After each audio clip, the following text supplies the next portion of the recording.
Here we go. My very first attempt at an actual game of Dwarf Fortress. I'm nervous, I'm excited. I feel like this day has been coming for so long.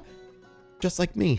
Into fortress mode we go. And before fortress mode happens, they kind of do play a couple of weeks. This is my first time playing. Let's read what this says. Heed the embark warnings about aquifers, salt water, and other hazards. Some locations are challenging even for experienced players, and it will be a very short game. Yeah. After you embark, help is available by pressing, the help button. Okay, so we get to choose where we go. We can look around the map again, but this time instead of just looking at it, we can choose to go somewhere. Okay, right here, it looks like is a nice warm climate, heavily forested, thick in vegetation, wilderness around us. There's a stream nearby called the Windoils, the Ulcer of Elders. So when you click a place, you get even further zoomed in, and then you have to pick where you want to go from there. There we go. You have selected an area with salt water. Abort, never mind. I don't want salt water. There we go. Let's see. Enemies normal, economy normal. We're gonna go play now. Okay, here we are, a dwarven outpost. You have arrived. After a journey from the mountain homes into the forbidding wilderness beyond, your harsh trek has finally ended. Your party of 7 is to make an outpost for the glory of all Burvabokagast. There are almost no supplies left, but with stout labor comes sustenance, whether by bolt, plow, or hook, provide for your dwarves. You are expecting a supply caravan just before winter entombs you, but it is spring now, enough time to delve secure lodgings ere the cougars get hungry. A new chapter of dwarven history begins here at this place, and Sembeltaloon, Basic Road. Strike the earth. Basic Road is a great name for our first fort. The game is so beautiful now, and I know it might seem so simple and maybe even crude, but man, from the ASCII graphics, I know there were tile sets, but we have a mouse that can work now. We can click on things, an actual UI, and while it's still definitely missing a lot of important features, I can play the game now, and that's all I care. You know, I have a habit of wanting to build into the mountain. I'm not gonna build into the mountain. We're gonna go underground. Let's go ahead, and we're gonna dig a stairwell going down. I wonder if it's worth, let's tuck the entrance all the way in here. And then I hit C to go underground, and I'll click right there. And then when I unpause, somebody should go take care of this. And let's take a look at the guy who goes to dig the hole. It's our introduction to our first dwarf. This is Id Enlabash. He's a miner. Click on him, and now we can actually have a whole character sheet. If you're not familiar with Dwarf Fortress, the people and the creatures in this game are simulated on such a depth as well. 52-year-old man. He's healthy, no official position. He values knowledge. He's patient. Easily stressed. I get it, dude. Flights of fancy, so he's ADHD. Recovers quickly, but he's humorless. So he's just like a very quiet, probably to himself guy who has, very impulsive. We'll see how that influences his decisions later. We should all be so lucky as to truly master a skill. All right, I like it. So he's a pretty hardworking guy. We can see what he's wearing, and you can see just how much stuff is tracked on everybody. Let's see his relations with the rest of the people he left and embarked with. Friends, close friends, and friends. He has no thoughts or memories. And here's his personality. Every one of these people has one. He has a deep well of patience, but he has meager creativity, a meager ability with social relationships, and an iffy sense for music. He becomes completely helpless in stressful situations. He is given to flights of fancy to the point of distraction. He does not find most jokes humorous. He generally finds himself quite hopeful about the future. That's good. He tends to consider what others think of him. He is assertive. He tends to be a little tight with resources when working on projects, and he doesn't focus on material goods. When he's nervous, he has a habit of chewing on his cheek. That's adorable. And he's off. We're meeting him for the first time, and just like that, hey, we have ourselves sand. Why do we have sand? All right, well, let's get down here and let's start mining around a little bit, and then we'll start there. So if we go above, yep, he's gonna move down. Digging out sand is really easy. I hope this isn't like dangerous. There's just sand everywhere. In the meantime, we're gonna quickly go ahead and start setting up some zones. We're gonna put a garbage dump zone up above ground. All garbage is fine. We're not gonna name the dump. And I'm also gonna go ahead and start giving orders to chop out some of the logs in the area because we are gonna need them. So we'll take this opportunity to see who our our woodworker dwarf is. Irish Rasololok, the woodworker. He's off to fell a tree, strong, hates peace, values independence. He's not musical, he's sickly, and he has high willpower. He's a very good carpenter and woodcutter. When all other bonds wither, friendship will remain. He felt fondness talking with a friend recently. He is mighty and very slow to tire, but he is flimsy and quite susceptible to disease. His very long beard is arranged in double braid. His sideburns are clean shaven. His very long mustache is arranged in also double braids. His very short hair is neatly combed. His teeth are crowded He has high cheekbones. His small lobed splayed out ears are somewhat short. His lips are thin. His ears are somewhat narrow. His hair is dark tan. Right here is just gonna be a storage area. So I'm kind of moving that in there as well. We're gonna have to look for clay, fire clay. The hell is fire clay? Oh yeah, okay. We might have an area we can be farming in over here. You know, unlike RimWorld, I can't really directly control these people. I can recruit them into the military and directly control them, but I can't influence them as easily as you can in like RimWorld. So the first thing I'd like to do is start stockpiling areas that are necessary. And now we should start moving things down here. Oh, I also want to do no logs. We're going to leave the logs out of this. For workshops, we got to start building things, but we basically need to get everything moved down here.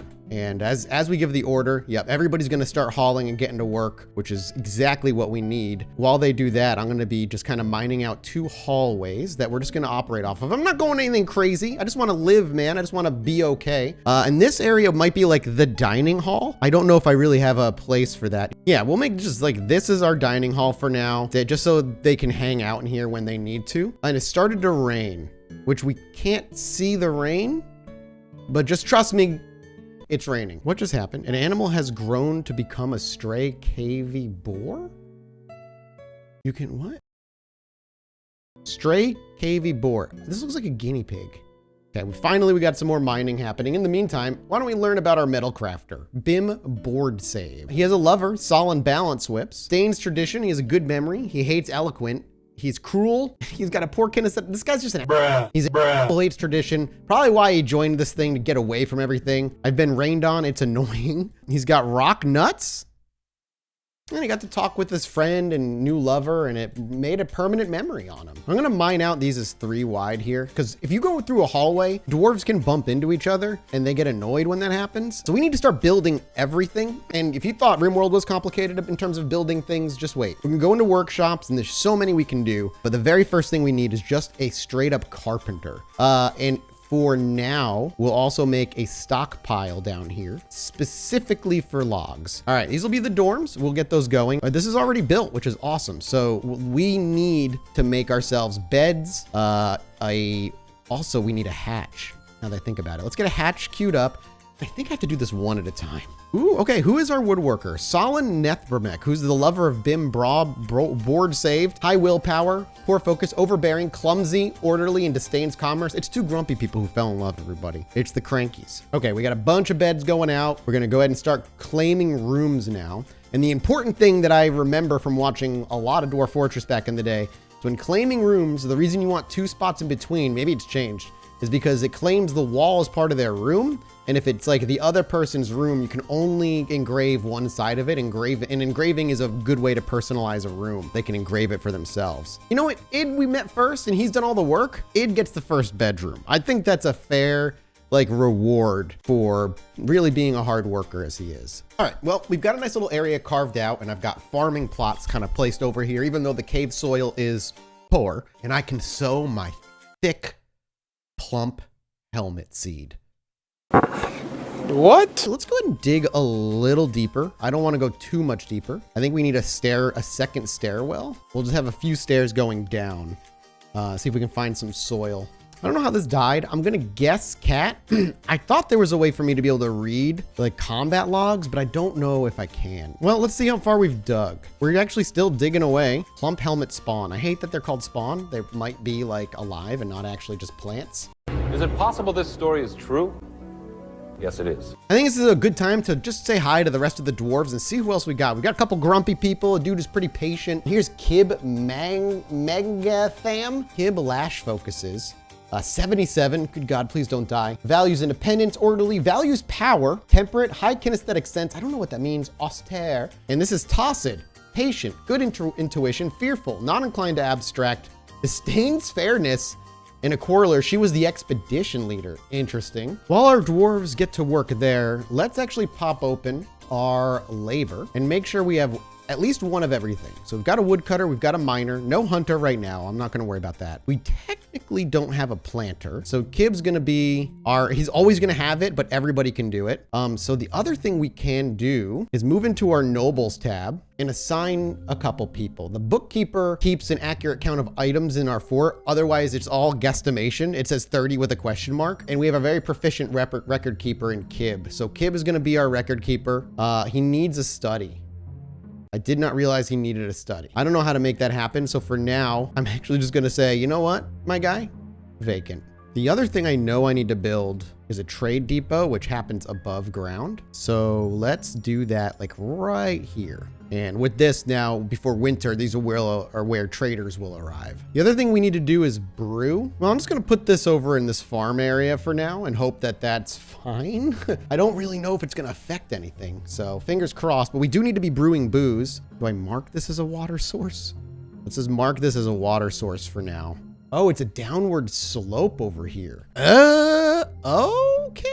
It's way out there and I don't think I want to mine into it. How can I build like a well? These are all stagnant water. Do I have no water?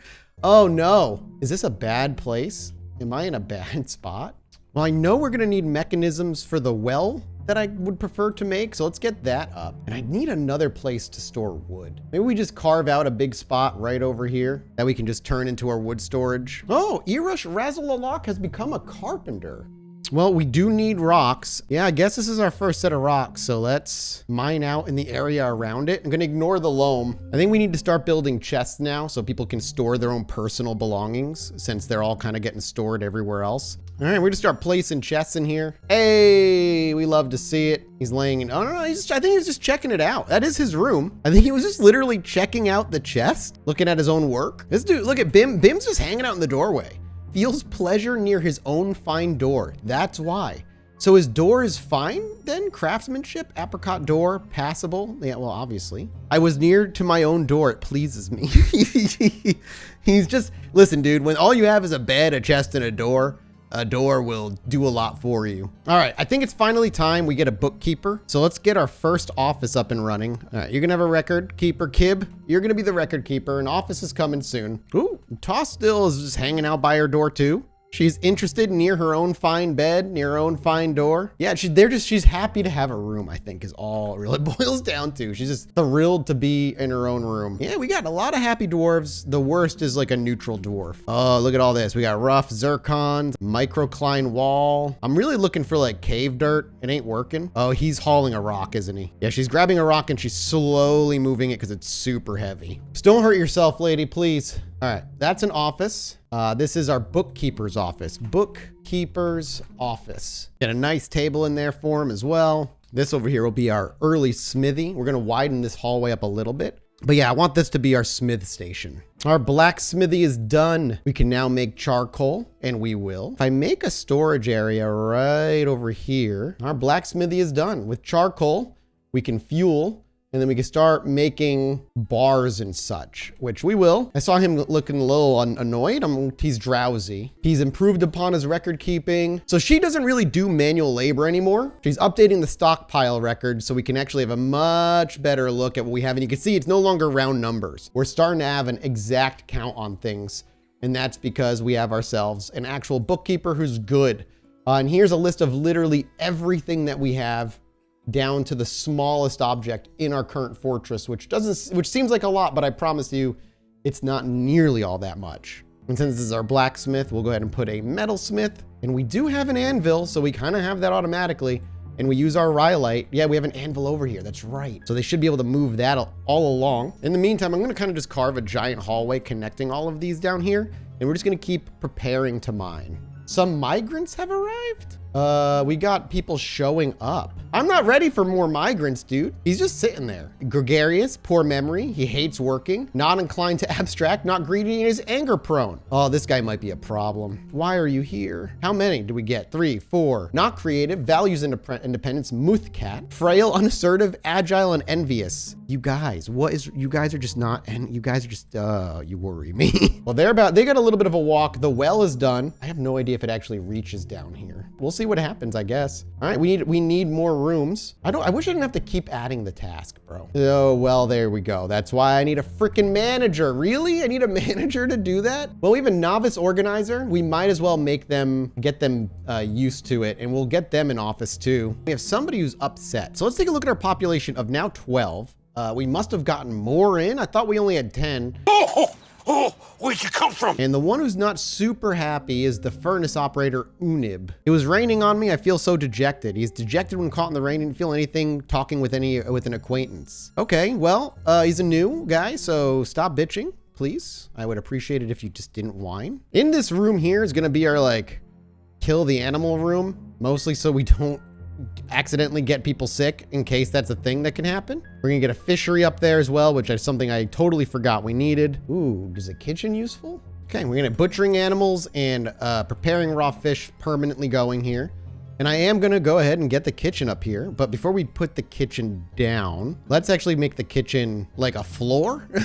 Okay, again, they didn't ping. I don't notice this because I don't hear ping. A dog was fighting. Let's see what's going on and where. Oh, wow. A lot of blood. Turkey blood. Let's see what the turkey gobbler snatches at the stray dog in the left front leg with his first toe, right foot, tearing the skin. The stray dog scratches the turkey gobbler in the head, tearing the fat and bruising the muscle. The turkey misses the dog. The stray dog then scratches the turkey gobbler in the upper body, just like pawing at him, tearing at the fat and bruising, so just ripping at his chest with his paws. He charges the turkey, collides with the turkey, and the turkey is then knocked over and tumbles all the way backwards. The stray dog scratches the turkey gobbler again, denting the skin and bruising the muscle. The stray dog charges again, slamming into it, knocking it over a second time. Scratched its chest again. It's having trouble breathing now, no kidding. And it just got tumbled over backwards. Is it over? Did the dog win? Seriously injured. Well, so here's our first little dwarf fortress. Pretty straightforward so far. That basic road is honestly a great name for it. And I hope you guys just enjoyed watching this video. I've been toiling away at this editing for a while. Spoilers, this is editing Mathas.